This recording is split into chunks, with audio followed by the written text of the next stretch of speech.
നമ്മുടെ കർത്താവും രക്ഷിതാവുമായ യേശുക്രിസ്തുവിൻ്റെ നാമത്തിൽ എല്ലാ പ്രിയപ്പെട്ടവർക്കും സ്നേഹവന്ദനം. പ്രാർത്ഥനയുടെ ശക്തി ലോകം ഇന്നുവരെ പൂർണ്ണമായി തിരിച്ചറിഞ്ഞിട്ടില്ല എന്ന് ഞാൻ മനസ്സിലാക്കുന്നു. അത്യത്ഭുതങ്ങളെ ചെയ്യുവാൻ പ്രാർത്ഥനയ്ക്ക് കഴിയും.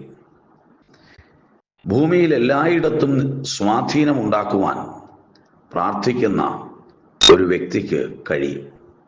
അടച്ചിട്ട ഒരു മുറിയിലാണ് പ്രാർത്ഥിക്കുന്നതെങ്കിലും ആ പ്രാർത്ഥനയുടെ വ്യക്തമായ പ്രതിഫലനം ലോകത്തിൻ്റെ ഏത് കോണിലും ഒരു വ്യക്തിയിലോ ഒരു സമൂഹത്തിലോ പ്രകൃതിയിലോ ഒക്കെ അനുഭവിച്ചറിയാനായി കഴിയും. കാരണം നാം പ്രാർത്ഥിക്കുന്നത് ദൈവത്തോടാണ്.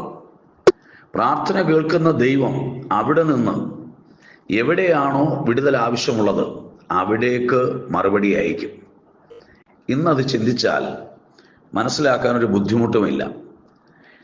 സാറ്റലൈറ്റ് വളരെയധികം മനുഷ്യനെ സ്വാധീനിച്ചിട്ടുള്ള ഒരു കാലമാണിത്.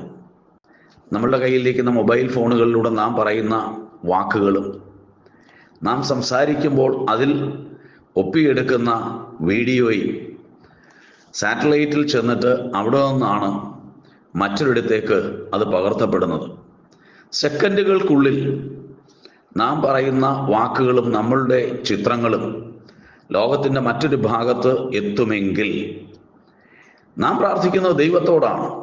നമ്മുടെ പ്രാർത്ഥന വളരെ വേഗം സ്വർഗത്തിലെത്തുകയും മറുപടി എത്തേണ്ടയിടത്ത് ദൈവം മറുപടി അയക്കുകയും ചെയ്യും. ചിലർക്കൊക്കെ മടിയാണ് പ്രാർത്ഥിക്കാൻ. ഞാൻ പ്രാർത്ഥിച്ചാൽ ദൈവം കേൾക്കുമോ? എനിക്ക് പ്രാർത്ഥനയ്ക്കുള്ള വരമുണ്ടോ? എൻ്റെ പ്രാർത്ഥന കൊണ്ട് ഒരു രോഗി സൗഖ്യമാകുമോ? ഒരുപാട് സംശയങ്ങളാണ്. പ്രിയമുള്ളവരെ, ദൈവം നമ്മെ വിളിച്ചിരിക്കുന്നത് ദൈവസന്നിധിയിൽ വിശ്വസ്തയോടെ ജീവിക്കാൻ വേണ്ടിയാണ്, ഒപ്പം പ്രാർത്ഥിപ്പാനും. പ്രാർത്ഥന അവരവരുടെ ജീവിതത്തിൽ വ്യതിയാനങ്ങൾ വരുത്തും. സ്വന്തം കുടുംബത്തിൽ മാറ്റങ്ങൾ ഉണ്ടാക്കും. സഭയിലും സമൂഹത്തിലും പ്രാർത്ഥനയ്ക്ക് വലിയ ചലനങ്ങൾ സൃഷ്ടിക്കാനും വലിയ പരിവർത്തനങ്ങൾ വരുത്തുവാനും കഴിയുമെന്നുള്ളതിന് രണ്ട് പക്ഷമില്ല. അതേ പ്രാർത്ഥന ലോകത്തെ തന്നെ നിയന്ത്രിക്കുവാൻ കാരണമായിത്തീരും. ഭരണകർത്താക്കൾക്ക് വേണ്ടി പ്രാർത്ഥിക്കുക, തീർച്ചയായിട്ടും ദൈവം അവരെ ദൈവഹിതപ്രകാരം ഉപയോഗിക്കും. രാജാവിൻ്റെ ഹൃദയം ദൈവത്തിൻ്റെ കയ്യിൽ നീർത്തോട് കണക്കെന്ന് ദൈവവചനത്തിൽ നാം വായിക്കുന്നു. ദൈവം തനിക്കിഷ്ടമുള്ളയിടത്തേക്ക് അവൻ്റെ ഹൃദയത്തെ തിരിച്ചുവിടുന്നു. അപ്പം രാജാക്കന്മാരുടെയും അധികാരികളുടെയും ഹൃദയത്തിലെ ആലോചനകളും ചിന്തകളും അവരെടുക്കുന്ന തീരുമാനങ്ങളും ദൈവേഷ്ടപ്രകാരം തിരിച്ചുവിടാൻ ദൈവത്തിന് കഴിയും.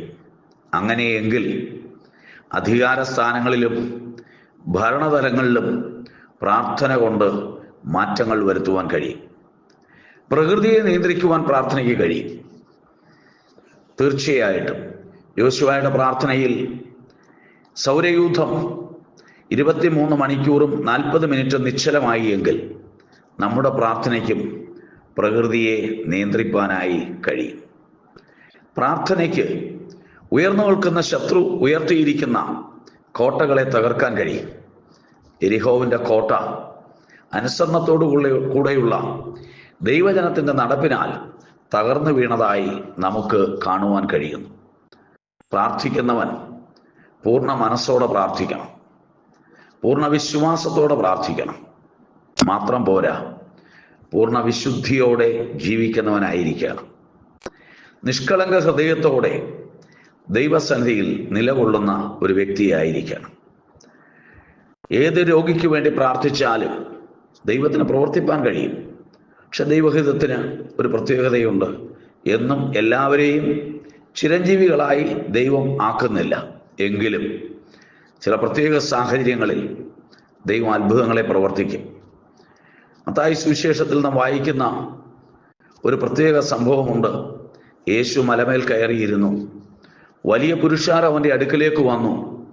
അവർ കൂനരും ഊമരും മുടന്തരും ഒക്കെയായിട്ടുള്ള ബഹുവിധമായ വ്യാധികൾ ബാധിച്ച ആളുകളെ യേശുവിൻ്റെ അടുക്കൽ കൊണ്ടുവന്നു.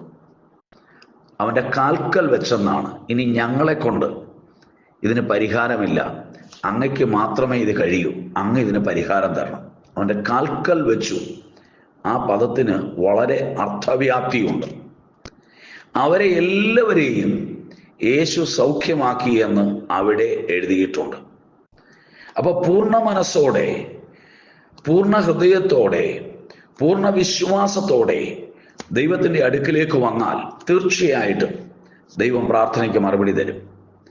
പൗലോസ് എപ്പഫ്രാസിനെ കുറിച്ച് എഴുതിയിരിക്കുന്ന ഒരു വാചകമുണ്ട്. നിങ്ങൾ തികഞ്ഞവരാകേണ്ടതിനും നിങ്ങളെക്കുറിച്ചുള്ള ദൈവഹിതം നിങ്ങൾക്ക് പൂർണ്ണമായി ബോധ്യപ്പെടേണ്ടതിനും അവൻ നിങ്ങൾക്ക് വേണ്ടി പ്രാർത്ഥനയിൽ പോരാടുന്നു. ഏതൊരു മനുഷ്യനെയും കീഴ്പ്പെടുത്തുവാനും നശിപ്പിക്കുവാനും ശത്രുവായ പിശാചിന് കഴിയും. ആ പിശാചിന്റെ കയ്യിൽ നിന്നുള്ള വിടുതൽ ആവശ്യമാണ്. അതുകൊണ്ട് ആ പോരാട്ടം പിശാചിനോടുള്ള പോരാട്ടമാണ്. അവൻ പ്രാർത്ഥനയിൽ പോരാടുന്നു. പ്രിയമുള്ളവരെ, നാം പ്രാർത്ഥനയിൽ പോരാടുന്നവരായിരിക്കണം. പിശാചിനോട് പോരാടണം, ലോകത്തോട് പോരാടണം, ജഡത്തോട് പോരാടണം, തിന്മകളോട് പോരാടണം. അന്ധകാര ശക്തിയോടുള്ള ഒരു പോരാട്ടമാണ് നമുക്കുള്ളത്. തിരുവചനം പഠിപ്പിക്കുന്നു, നമുക്ക് പോരാട്ടമുള്ളത് ജഡരക്തങ്ങളോടല്ല, പൈശാചികമായ ശക്തികളോടും വാഴ്ചകളോടും അധികാരങ്ങളോടുമാണ്.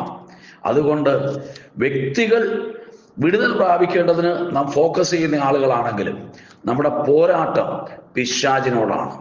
ഈ നാളുകളിൽ നമ്മെക്കുറിച്ചുള്ള ദൈവോദ്ദേശം മനസ്സിലാക്കി നമ്മെ ദൈവസന്നിധിയിൽ പൂർണ്ണമായി താഴ്ത്തി നമുക്ക് പ്രാർത്ഥിക്കാം. പ്രാർത്ഥിക്കുവാൻ ദൈവം നിങ്ങളെ ഓരോരുത്തരെയും ക്ഷണിക്കുന്നു. ആ ക്ഷണം സ്വീകരിക്കുക. കഴിയുന്നിടത്തോളം സമയം കണ്ടെത്തി, ദീർഘമായൊരു സമയമല്ല ഞാൻ പറയുന്നത്, ലഭിക്കുന്ന അവസരങ്ങൾ ആത്മാർത്ഥതയോടെ പ്രാർത്ഥിക്കുന്നുവെങ്കിൽ വലിയ മാറ്റങ്ങൾ കാണുവാനും ചലനങ്ങൾ സൃഷ്ടിക്കുവാനും ദൈവപ്രവൃത്തി മഹത്വകരമായി വെളിപ്പെടുന്നത് കാണുവാനും ദൈവിക അനുഗ്രഹങ്ങൾ പ്രാപിപ്പാനും ദൈവം നമുക്കിടയാക്കും. അതുകൊണ്ട് നമുക്ക് പ്രാർത്ഥിക്കാം, മടുത്തു പോകാതെ പ്രാർത്ഥിക്കാം, സ്തോത്രത്തോടെ അതിൽ ജാഗരിക്കാം. ദൈവം നമ്മെ അനുഗ്രഹിക്കട്ടെ. Thank you. God bless you.